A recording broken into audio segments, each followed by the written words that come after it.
నమస్తే, welcome to our channel. నేను సౌజన్య. పొన్నూరు సభలో జగన్మోహన్ రెడ్డి వెళ్తుంటే తెనాలిలో ఎందుకు ట్రాఫిక్ని ఆపుతున్నారని చెప్పేసి అక్కడ ఉన్నటువంటి ప్రజలు ఇన్ని సంవత్సరాలు ఓర్చుకుని ఇప్పుడు కోపాన్ని కట్టలు తెంచుకున్నారని చెప్పేసి అంటున్నారు. ఈ అంశానికి సంబంధించి మనతో మాట్లాడడానికి, వారి విశ్లేషణని మనతో పంచుకోవడానికి ఈరోజు మనతో పాటు ఉన్నారు సీనియర్ జర్నలిస్ట్ డాక్టర్ దుర్గా వడ్లమని ఉన్నారు. వారితో మాట్లాడదాం. నమస్తే అండి. నమస్తే మా. ఇన్ని సంవత్సరాలు భరించారు పాపం ట్రాఫిక్ ఆంక్షల్ని.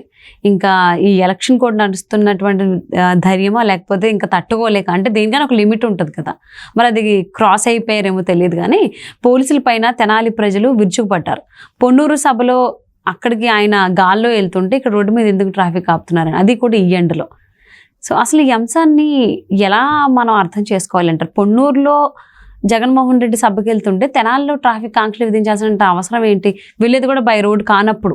బోడిగుండుకి బట్టతలకి లేదా బట్టతలకి మోకాలకి ముడేయడాలు ఇవే. అర్థమైందా? అసలు ఏమన్నా ఇప్పుడు 5 ఏళ్ల తర్వాత ఇప్పుడు కళ్ళు తెరిచారు వీళ్ళు ప్రజలు.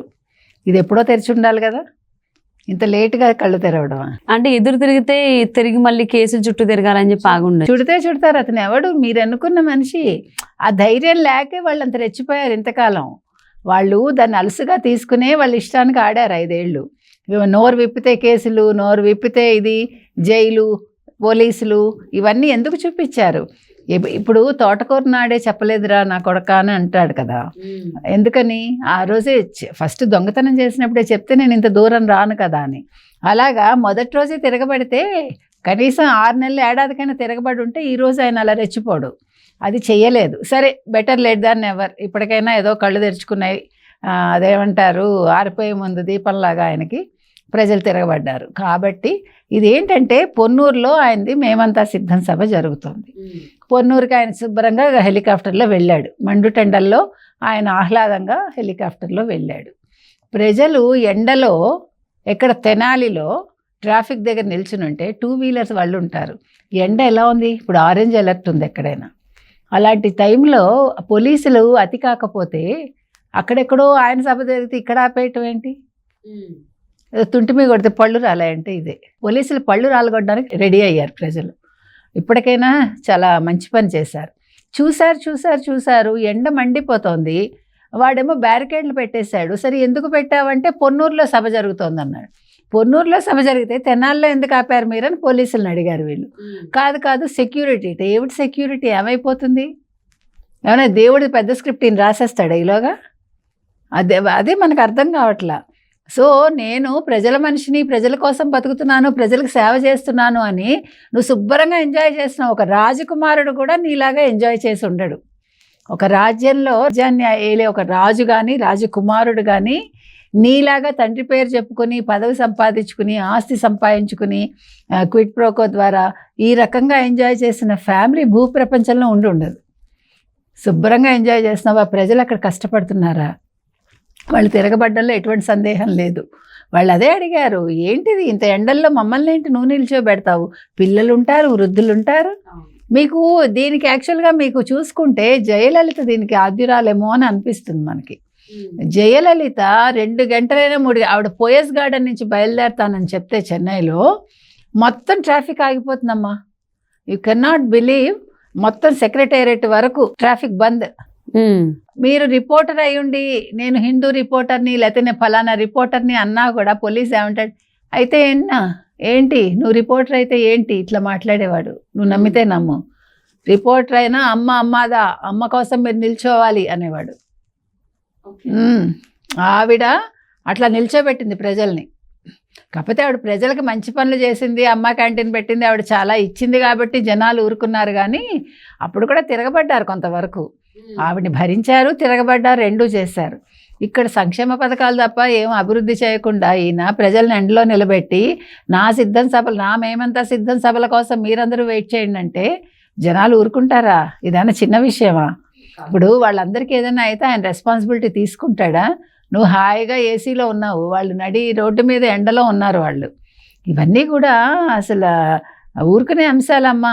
ప్రజలందరూ తిరగబడాలి. ఇప్పుడు తిరగబడే రోజు వచ్చింది. ఆ తిరగబడ్డం అనేది వాళ్ళ ఓట్ల రూపంలో చూపించాలి. నిజమైన నాయకుడు ఎవరు, మనం ఎవరిని ఎన్నుకోవాలి, రాష్ట్రం ఎప్పుడు బాగుంటుంది, ఇంక మీద బాగుంటుందా లేదా, ఇవన్నీ వాళ్ళు ఆలోచించుకోవాలి. ఆలోచించుకుని వాళ్ళు ముందంజ వేయాలి.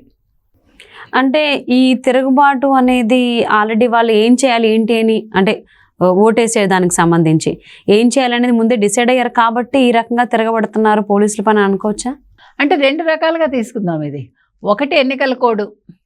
సరే మనకి ఇప్పుడు ధైర్యం వచ్చింది వీళ్ళకి, ఇంక ఈయన పదవి అయిపోతుంది, ఇప్పుడు ఆపద్ధర్మ ముఖ్యమంత్రి అని ఇప్పుడు కేసులు ఏం పెడతాడు అదొక ధైర్యం. ఇప్పుడు కేసులు పెట్టడలే, మనం కొంచెం నిశ్చింతగా ఉండొచ్చు. రెండోది మనకి ఈయన వద్దు, మనం వేరే వాళ్ళకి వేద్దాము అని కూడా ఆలోచించుకుని ఉండొచ్చు. సో ఈ 2 కారణాలతోటి వాళ్ళు ధైర్యం తెచ్చుకుని తిరగబడ్డానికి వాళ్ళు సంసిద్ధమై ఉండొచ్చు. ఓకే, అది. సో దానివల్ల వీళ్ళు నోరెత్తి ఇలాగా ఇప్పుడు ఎలక్షన్ కోడ్ ఉన్నట్ట లేనట్ట అసలు ఎందుకు ఇలా ఆపుతున్నారు? ఆల్మోస్ట్ 40 కిలోమీటర్ల డిస్టెన్స్లో కదా? అవునండి, అవును, 40 కిలోమీటర్లు ఉంది ఇంచుమించు. తెనాలి నుంచి పొన్నూరు 40 కిలోమీటర్లు.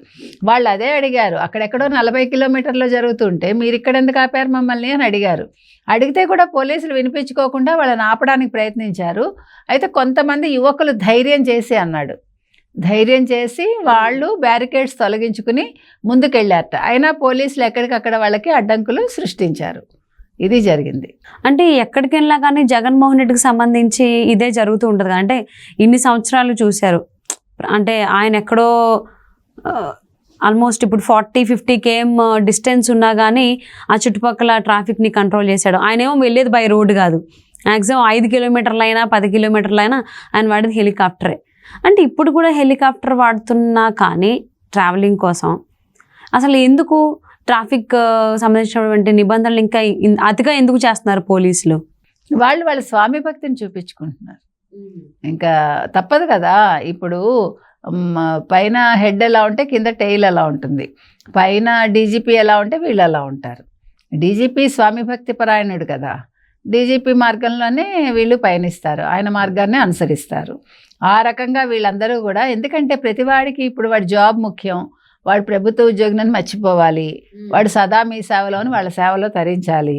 అందుకని ఇదన్నీ అత్యుత్సాహం అంటాం చూడండి, వీళ్ళు అతిగా చేస్తూ ఉంటారనమాట. మీరు చెప్పింది ఒకటి, వాళ్ళు చేసేది ఇంకో 2 ఇంతలు ఉంటుంది అందులో. ఇప్పుడు పై అధికారి ఏదో చెప్తాడు, మీరు జాగ్రత్తగా చూసుకోండి అంటాడు, ఆ జాగ్రత్తని వీళ్ళు ఇంకా అతి జాగ్రత్త చేస్తారనమాట. ఎందుకంటే వీళ్ళ జులుం చూపించుకోవాలి కదా. నేను పోలీసు ఆ కాకి బట్టలు వేసుకునేసరికి మనిషికి ఒక ఇది వచ్చేస్తుందేమో, కొంతమంది క్రూరత్వం వస్తుంది, కొంతమంది కొంచెం పర్వాలే బాగానే ఉంటారు. కానీ ఇప్పుడు ఆంధ్రప్రదేశ్లో మాత్రం పోలీసులు ఎక్కువ శాతం విధిని వాళ్ళు చాలా చక్కగా, అంటే చాలా కష్టంగా నిర్వర్తిస్తున్నారనమాట. కష్టంగా కంటే కూడా ప్రజల్ని ఇబ్బంది పెట్టేలాగా నిర్వహిస్తున్నారు. అందుకని అందులో భాగంగా వాళ్ళు నిన్న తెనాలిలో ఈ విధంగా వాళ్ళు ప్రజల్ని ఇబ్బంది పెట్టి వాళ్ళ పబ్బం గడుపుకున్నారు. దానికి ఇది బలైపోయింది మాత్రం తెనాలి ప్రజలు ఈ ఎండలకి. అవును, సో తెనాలి ప్రజలు ట్రాఫిక్ నియంత్రణలతో విసిగిపోయి తిరగబడడం జరిగింది ట్రాఫిక్ పోలీసుల పైన. పొన్నూరులో జగన్మోహన్ రెడ్డి సభ ఉందని చెప్పేసి నియంత్రించడంతో. సో ఇది ఎంతవరకు దారితీస్తుంది అనేది చూద్దాం అండి, వాళ్ళ రిజల్ట్ ఎక్కడ ఇస్తారు ఏంటి అనేది. Thank you so much Durga గారు. Thank you.